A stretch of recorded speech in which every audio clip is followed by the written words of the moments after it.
questions. Repetition is what I would encourage in USMLE Step 1, rather than trying to look at 10 different books in the market, because there are so many books that that can help you prepare for USMLE Step 1.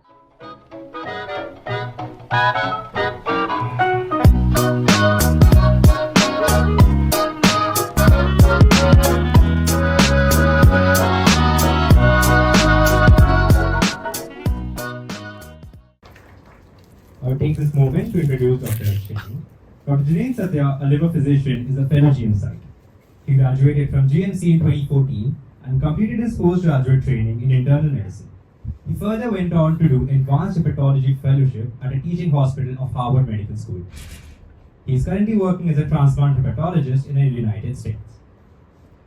I'm sure as we move forward, this session will clear all of your doubts and will give you a nice head start to your own USMLE journey and preparation. So without any further ado, I'll hand over the podium to Dr. Jinendra Satiya. I'm from the batch of 2008, so I did my surgery around 2011 and 2012. So good memories to come back to this floor and see there are new halls and new projectors. I'm very excited by all of that. And thanks to Dr. Amori ma'am for gracing us with your time. And looking forward to talk to you guys a little bit in general about USMLE and hopefully clear some doubts and answer questions along the road. So I initially first thought about going down the USMLE route, I would say in early third year, when I was doing comparatively easier subjects, as you all know, ophthalmology, that gave me a little more time to really think what I want to do in the next 5 years. And that's really when I started to prepare for USMLE Step 1, which is probably the most difficult of all the USMLE steps. A lot of reading material, as some of you may have already seen and already done. And I further moved on to apply to a few elective rotations and was lucky enough to get 2 months of experience in the United States. And then when I did those 2 months, I really thought this is really what I want to do in the next 5 to 10 years and probably for my lifetime. So hopefully I'll give you a good outline about what lies ahead.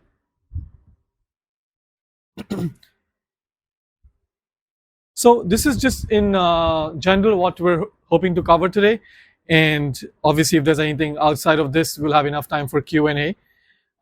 So let's just start with the USMLE exams. So as you all know, there's a basic difference in how we conduct medical exams, entrance exams for PG in India compared to the US, where it's divided, as you can see. And obviously now we don't have to worry about Step 2 clinical skills, which is really good news. But having said that, there are still at least 3 steps, different days and different examinations, different patterns that you need to prepare for and do well in, compared to Indian exams, which is 1 day of intense preparation. And if you have a good day, that's good. But sometimes if you're not doing well on that day, that kind of decides what specialty you can get or not. So the basic difference is one exam versus exams broken down into different steps. So Step 1, USMLE, which some of you have already given, is really the basics, the foundation of medical school: anatomy, physiology, biochemistry, and really detailed down to the molecular level. Needs a lot of preparation. All of you must have already heard about the first aid, which is probably the best resource for USMLE Step 1. And it's a little different as to what we study and what we practice every day as an intern in our postings. So you really have to spend time reading and preparing for USMLE Step 1. It's not clinical medicine, it's just basics. And you really just have to go through all the different materials and get through that step. So for me personally, that was the most difficult. It took me the most time. As you all also know, you need to select a date for the exam, which is probably where you select a 3-month block first. So you really have to know mentally when you're going to be prepared enough and have enough time from your other commitments in internship year, as to when you can actually give the USMLE Step 1 exam. So that's also a big decision, and that depends on, how you're doing on your ME practice examinations. So really, a lot of focus, a lot of questions. Repetition is what I would encourage in USMLE Step 1, rather than trying to look at 10 different books in the market, because there are so many books that that can help you prepare for USMLE Step 1. But first aid is a must, and maybe choose one or two other resources and the question bank online, and just focus on doing that one time, second time, and 3 times, and you'll notice that you're really getting better at how you do with those questions. One other thing I would like to mention in terms of test taking is some of these questions can be really long. The stem itself can be 10 lines, and time is an important factor in these examinations. So what we did, was actually read the question from below. So you go down to the last line and read what they're asking you, and then you go back and read the question. The reason for that is if you start reading from the top and you get a sense of what they're going to ask you, but then they give you that information 2 lines later, and then you're thinking all over again. So that's just a tip, to help save time, because time is really of essence in Step 1 and all the steps actually, because everyone has all the medical knowledge, but it's about, finishing all those questions in time. So really focus well on Step 1. It's important for residency applications. You can give it only once every 7 years, so you want to make sure you're giving it when you're well prepared. And now it's pass and fail, so one less thing to worry about, but definitely want to do well in USMLE Step 1. Moving on to Step 2, clinical knowledge. You're probably doing this anywhere between 3rd year, 4th year, intern year, or sometimes even after graduation, right? So you obviously have other commitments, obligations, things that keep you busy. We don't have to worry about Step 2 clinical skills anymore, so that's really good. So we'll just skip that for today's session. Coming to Step 2 clinical knowledge, I really like this exam because this is where they talk about patients and cases and clinical scenarios, and that's what I enjoy doing. Being at the bedside rather than talking about molecular genetics. So this exam, if you've already done internship, you would have probably seen at least 90% of these cases on some day in your practice, and that really helps you. When you sit for this examination, you'll notice that a lot of questions are things that you've seen in everyday, your medicine wards, surgical wards, gynecology. So comparatively, I'd say an easier exam, but equally important, for you to do well in. And then coming down, so now with Step 2 CS not being a part of this, giving these 2 examinations can get you ECFMD certification, and that's one step closer towards actually even applying for residency and even thinking about getting a residency seat in the United States. So I would say goal is to do Step 1, Step 2 CK, get all the paperwork done with ECFMG and get that certification. All of this can take time, and COVID has not helped anything. All documentation paperwork moves really slow these days. So really be prepared in terms of your own timeline and when you want to apply for residency. So having the ECFMG certification in hand allows you to apply for residency. So some of you may already be aware of the online portals, ERAS, and all the things you need. So we'll talk about the paperwork later. But getting done with these exams allows you to apply for residency. Now, Step 3 is a little different. You do not have to give it to apply for residency. You can give it anytime you're comfortable. You can give it before residency, during intern year, while you're doing residency there, and I think you have to give it before PGY2 of your residency in the United States. So you have a lot of time. And Step 3 is actually pretty easy. By the time in your medical career, you've already seen all of those questions. It's mostly focused on clinical knowledge, but we do see now they like to go back to Step 1 and throw a lot of those basic questions again in Step 3. So you definitely need to brush up your Step 1 knowledge. Genetics is one thing they like to ask in Step 3 as well. But Step 3, in general, it's relatively easy, and you don't need it to apply for residency. So for those of you who already know a little bit about visas, so if you do Step 3, it allows you to get an H1 visa for residency.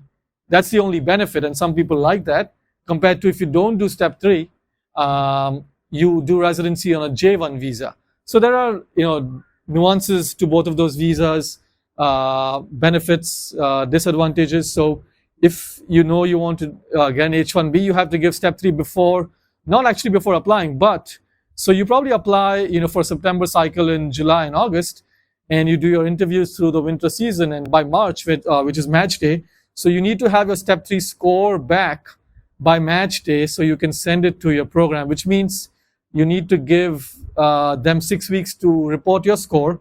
So I'd say somewhere in January is the latest you should aim to give USMLE step 3.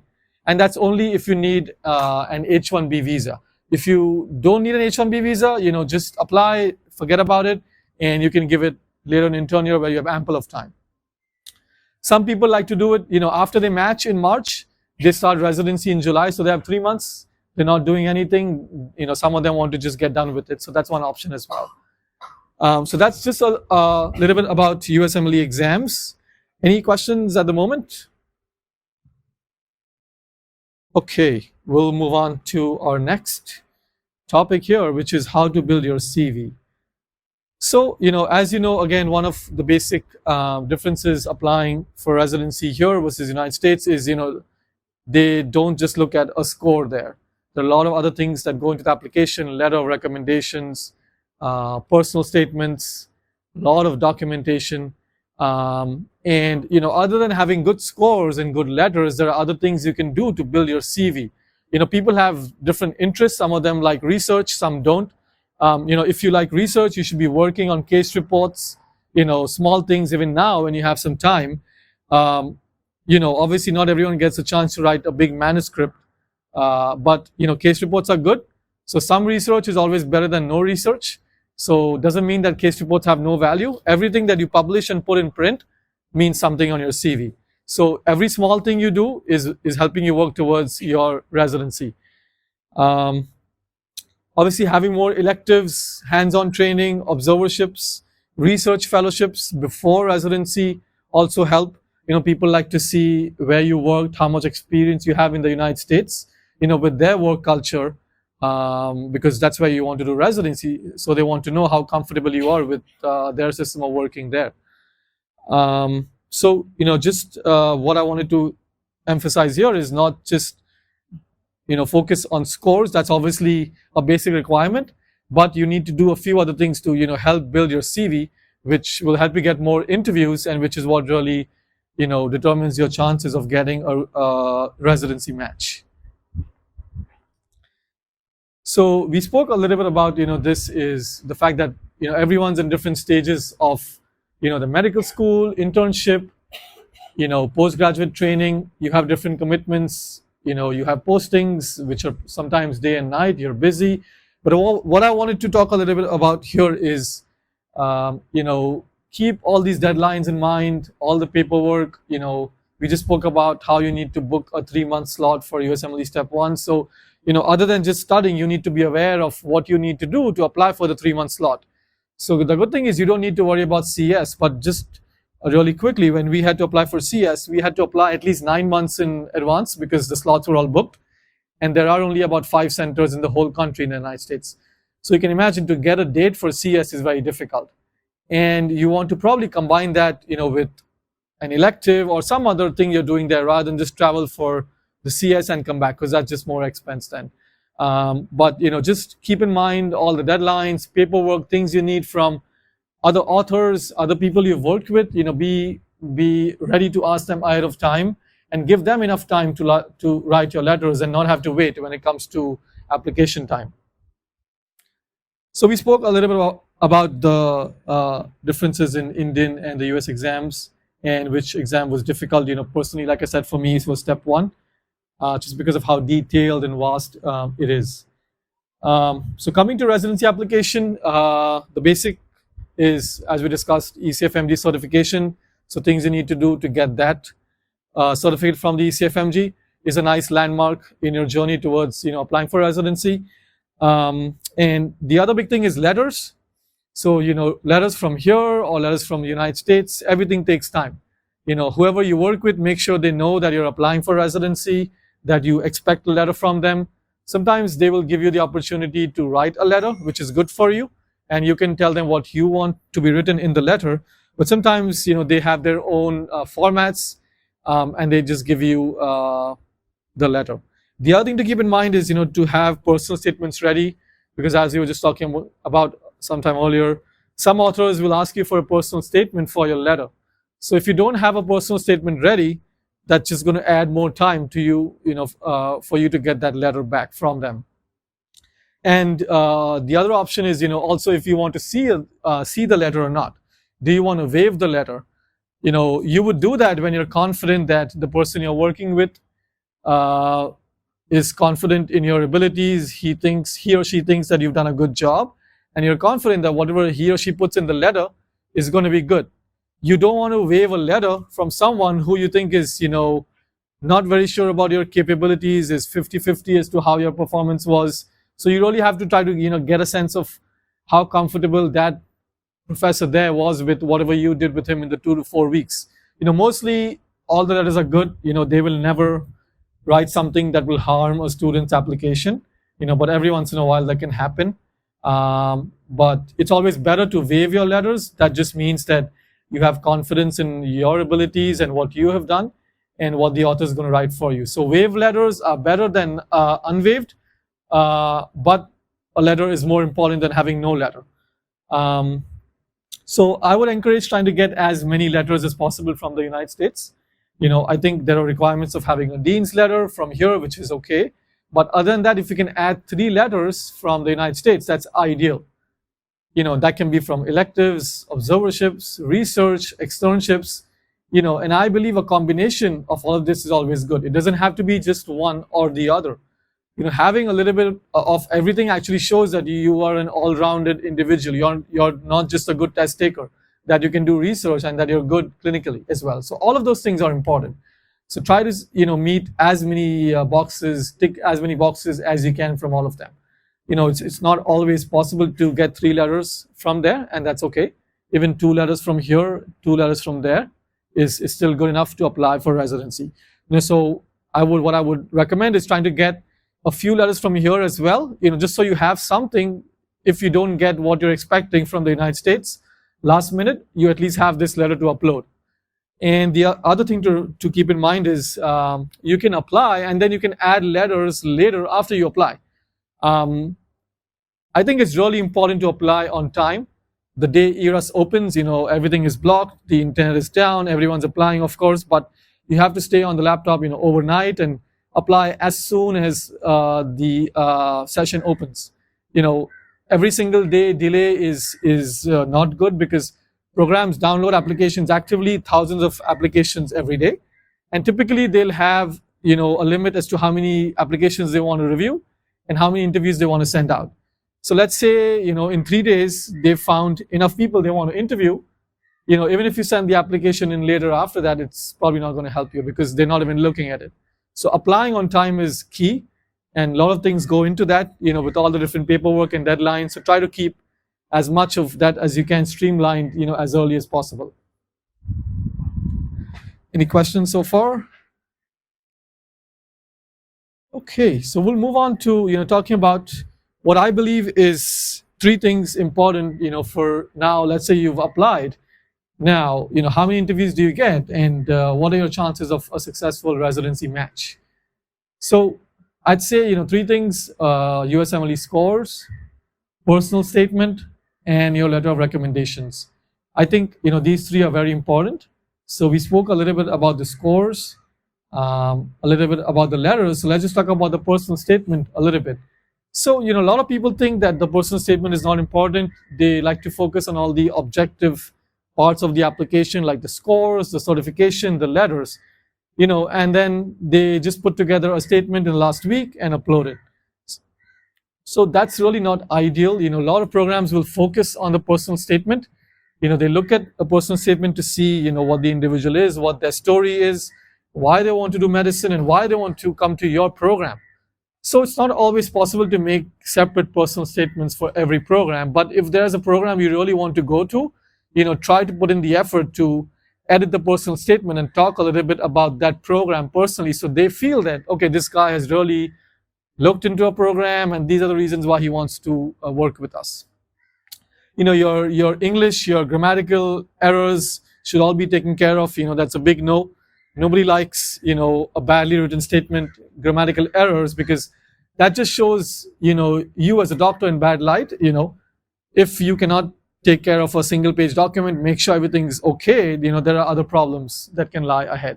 So a good personal statement is important. What I recommend is, starting early, really thinking about, and you should be honest.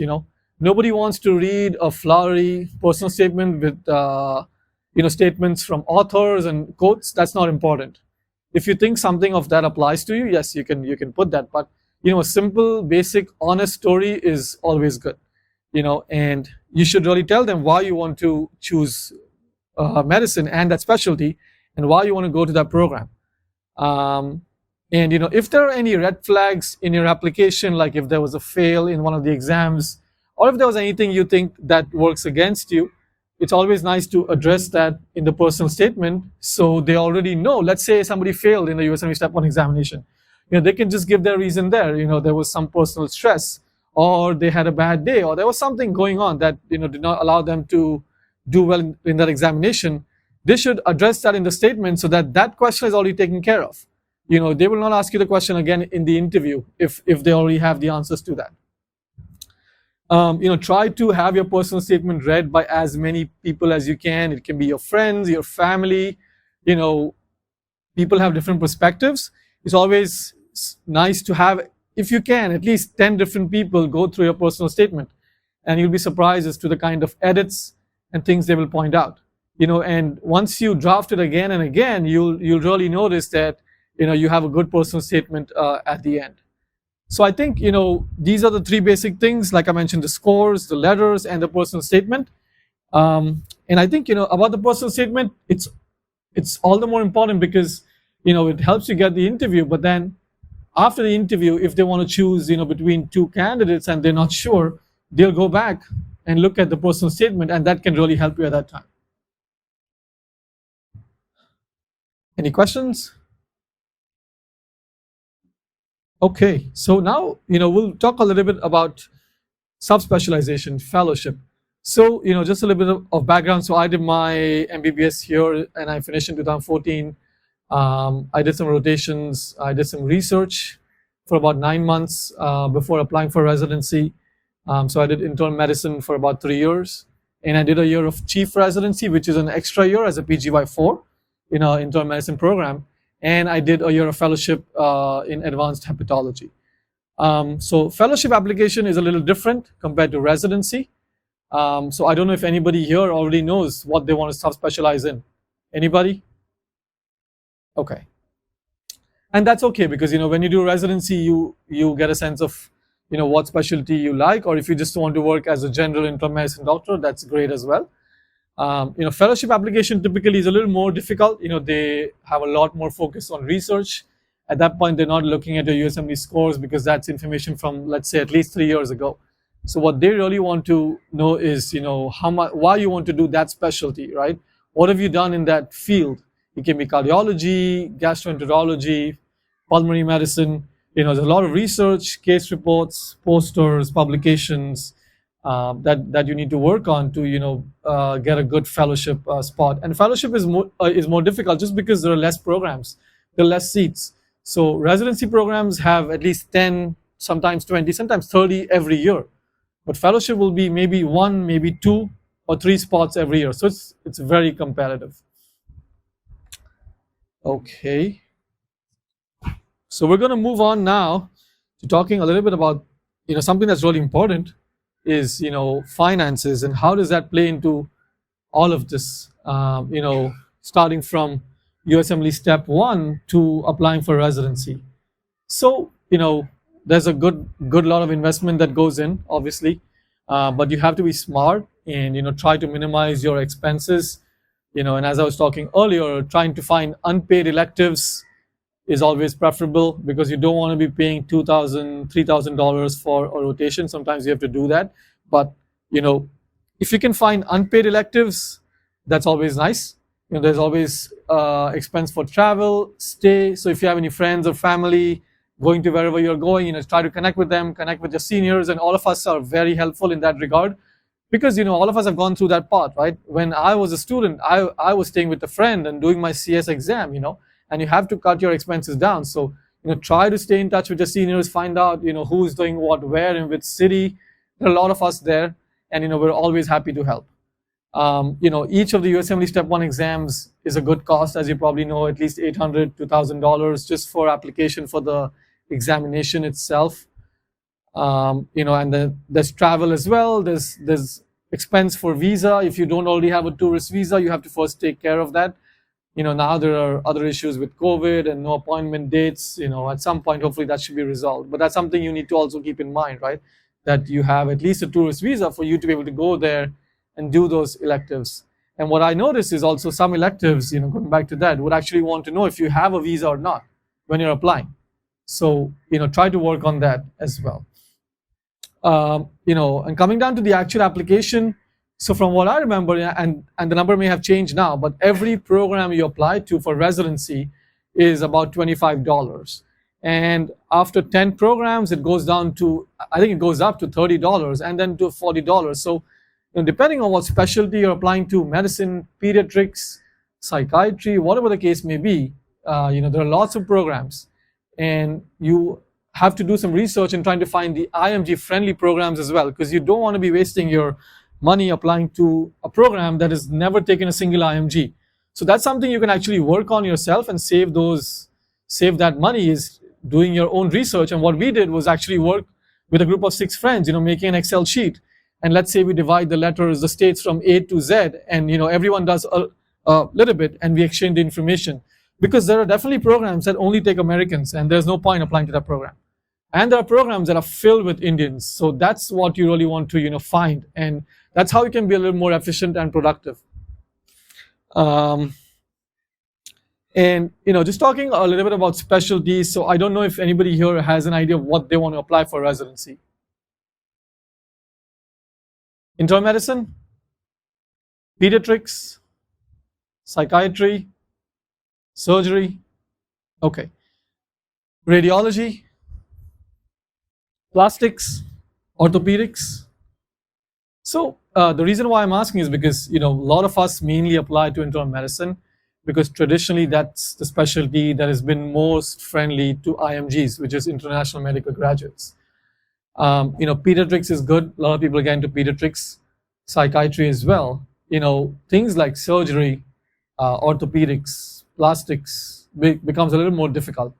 That's a lot more competitive. You will not see a lot of IMGs in those specialties. It's actually, and I don't know why, but it's actually made for the Americans there. So to get into one of those specialties is a lot more difficult. So you have to really keep in mind, as to what specialty you're working towards, and make sure it's a realistic goal. As you can see, there are a lot of things that go into applications. So you really need to know what you want to do before you start working, because as you can see, all your letters, all your rotations, all your experience has to be in one field. So they don't like someone with a letter from gynecology applying to internal medicine, right? It doesn't look good. If you want to do internal medicine, you should have good letters from internal medicine. Sometimes the combination is okay, but that's why really first sit down and think about the specialty you want to practice. I think we spoke about the finances and the visa part. So just going back to this a little bit here. So this is just a broad outline, things that we need to do. And in terms of the broader outline, so now you're in medical school, you're thinking about electives, rotations, and research, and you're applying to residency, and then you may or may not apply to fellowship. And then once all the training is complete, you will be practicing as an attending physician doctor. So this is the broad outline. All of this can take up to 10 years, sometimes more. So what I really want to focus on is try to have a good outline, timeline that you're working towards, and that should be really helpful. Okay, so now coming to documentation and paperwork, as some of you have already thinking about it, working towards it, know the amount of documents and papers that you need to fill and get signed, which can take time. So, be aware of the deadlines, be proactive, make sure you're checking the ECFMG, ERAS websites for any new updates. Things are always changing. Focus on the programs you want to go in, look at the website, it's never harmful to send an email to a program coordinator in the United States. They're busy, but if we have a legitimate question, they will get back to you. Don't try to call them because they probably will not answer. But sending an email about a question, if you have, after you've read their website and that question is not answered there, they will get back to you. So in summary, be aware of the timeline, be proactive.